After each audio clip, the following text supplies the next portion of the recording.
एक 8 साल का बच्चा अपने माँ और अपने चाचा को आपत्तिजनक हालत में शाम के 4 बजे के वो देख लेता है और देखने के बाद वहाँ से वो शर्मा कर भाग जाता है। लेकिन इन दोनों को ये डर खाया जाता है कि कहीं ना कहीं इन बातों को लीकेज कर देगा और इसी की वजह से उसकी जान ये दोनों मिलकर ले लेते हैं। क्यों, कहाँ और कैसे, कहाँ की है ये घटना, जानेंगे सब कुछ इस वीडियो में। नमस्कार, सत श्री अकाल, अस्सलाम वालेकुम।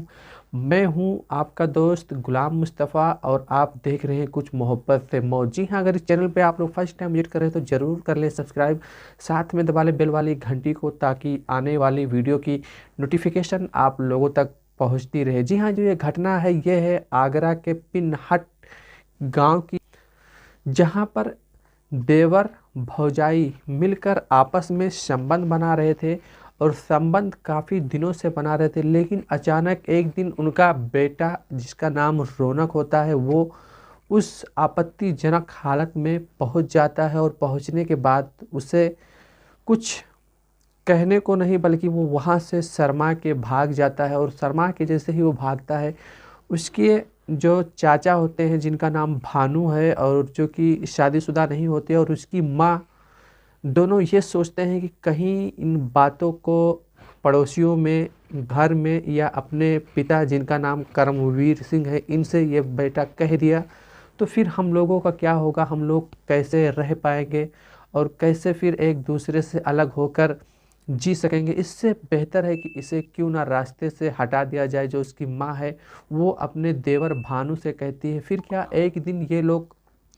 इसकी जो माँ होती है कपड़े धुल रही होती है, तभी वो अपने देवर भानु को आवाज़ देती है कि आप आइए, थोड़ा से पानी नल से चलाकर मेरे पास रख दे। जैसे ही वो नल से पानी चलाकर बकेट में लाकर उनके पास रखता है, तब तक वो इशारा करती है भानु को कि जो कपड़े जिससे मैं सफाई कर रही थी, जिसे मुंगरी बोला जाता है, उसे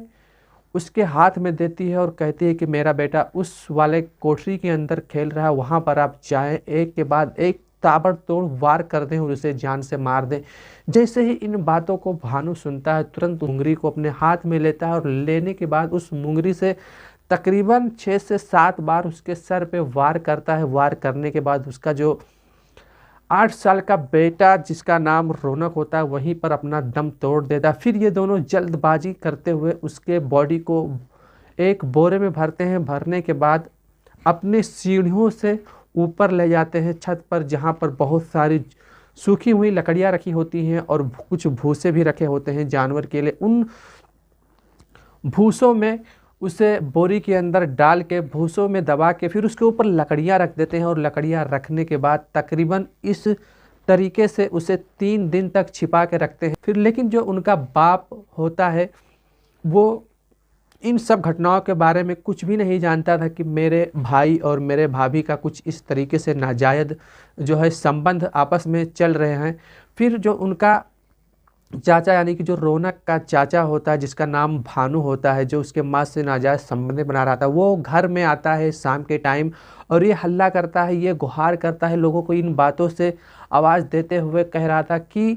जो मेरा भतीजा है जिसका नाम रौनक है, वो अचानक गायब हो गया है। लग रहा है किसी ने अपहरण कर लिया है, लग रहा है किसी ने उसे जान से कहीं ले जाकर मार दिया है, उसका कुछ अता पता नहीं चल रहा है। तो जो उनका दादा होता है वो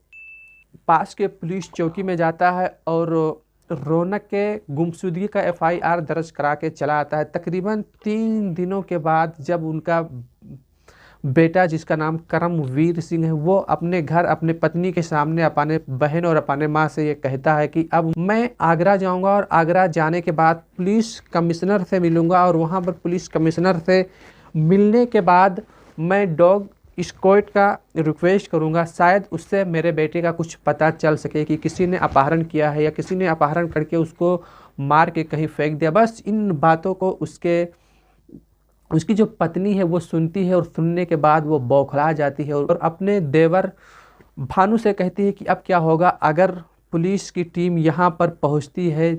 अच्छे तरीके से जांच पड़ताल करने के लिए, तो फिर शायद हम लोग जो है वो पकड़े जाएंगे और हम लोगों को हमेशा हमेशा के लिए जेल भेज दिया जाएगा। लेकिन कहते हैं ना कि कानून के हाथ इतने बड़े होते हैं कि अगर आपने गलत किया तो आज नहीं, किसी ना किसी दिन ज़रूर उनके पंजों में आओगे। और कई ऐसे ही घटना जो है इन दोनों के साथ होता है, जो कि जब जब ये दोनों रौनक के बॉडी को गोंदी के अंदर रख कर छत पे रखे हुए भूसे में छिपाने के लिए ले जा रहे थे, तभी रौनक के कुछ खून के हिस्से जो थे वो सीढ़ियों पे लग रहे थे। और इसी की डर की वजह से इन लोगों ने सोचा कि अगर यहाँ पर डॉग्स लेकर पुलिस की टीम आई तो शायद हम लोग पकड़े जाएंगे। फिर क्या, ये तकरीबन रात के 11:30 बजे, जिनका नाम यशोदा होता है, ये